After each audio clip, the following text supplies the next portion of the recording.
রাজ্য জুড়ে রেকর্ড তাপমাত্রা বেড়েই চলেছে, পাল্লা দিয়ে চলছে তাপপ্রবাহ। এইভাবে শুখা মৌসুমে রাজ্যে দেখা দিচ্ছে জলসংকট।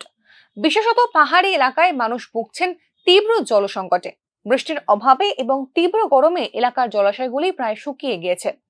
মাটির নিচে জলস্তরও নেমে যাচ্ছে, যার ফলে পানীয় জল থেকে শুরু করে নিত্যদিনের প্রয়োজনীয় কাজে ব্যবহারের জন্য মিলছে না জল। এলাকায় দেখা দিচ্ছে জলের হাহাকার।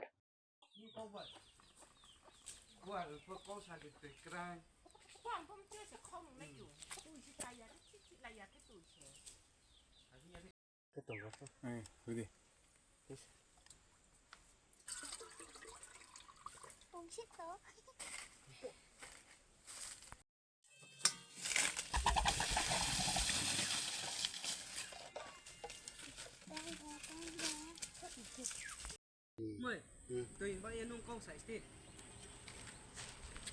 Dadah. Sale. Sa, na samer khana te khana.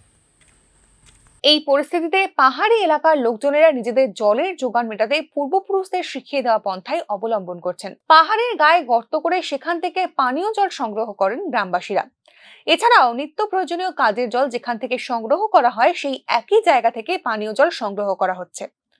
পাহাড়ের গায়ে গর্ত করে সংগ্রহ করা জলে অনেক সময় সাপ, ব্যাঙ বা নানান বিষাক্ত সরীসৃপ প্রাণী এবং দূষিত পদার্থ মিশে থাকে। এলাকার কুয়োগুলিতেও জল একেবারে তলানিতে পৌঁছে গিয়েছে, যার ফলে এই জল একেবারেই পানির অযোগ্য হয়ে উঠছে। এই ধরনের অস্বাস্থ্যকর পরিবেশ থেকে পানীয় জল জোগাড় করে সেই জল পান করার ফলে এলাকার মানুষদের মধ্যে নানাবিধ রোগ দেখা দিচ্ছে। জিনিসগুলি হচ্ছে জলের অবস্থা ভালো না, জল খাওয়ার অবস্থা ভালো না। ছড়া এবং রিং কুয়া থেকে জল তুলে নিয়ে খাওয়াচ্ছেন এবং কিছু কিছু শুকনো জায়গার মধ্যে গর্ত করে, ছড়ার মধ্যে গর্ত করে ওইখান থেকে কিছু জল চুষে, নিচের থেকে চুষে আসা জলগুলোকে তারা নেকড়া দিয়ে তারপরে ওই কলস কলস ভর্তি করে ঘরে নিয়ে যাচ্ছেন। ওই জল খাওয়ার সুবাদে অনেক সময় যে ছোট ছোট ছেলে মেয়েরা পড়াশোনা করে তাদের পেটজনিত রোগে বা অন্যান্য রোগের সম্মুখীন হয়। এবং আরেকটা বিষয় লক্ষ্য করা যায়, এই সিজনে, এই গরম সিজনটার মধ্যে প্রায় প্রায় জঙ্গলের মধ্যেই ত্রিপুরার যে সবখানে শুধু তেলিয়ামুড়াতে যে প্রত্যন্ত অঞ্চল আছে এইগুলি না, ত্রিপুরার যে প্রত্যন্ত অঞ্চল যেখানে যেখানে আছে তাদের একটাই অসুবিধা হচ্ছে যে ম্যালেরিয়ার প্রাদুর্ভাবে ভুগছে বেশি।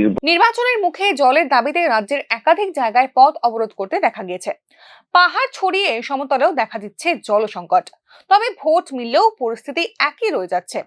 পাহাড়ি এলাকার মানুষের দাবি সরকার বদলালেও বদলায় না তাদের পরিস্থিতি। জলের আরেক নাম জীবন, তাই জল সংকট আদতেই জীবন এবং অস্তিত্ব সংকট ডেকে আনছে। Bureau report, news now.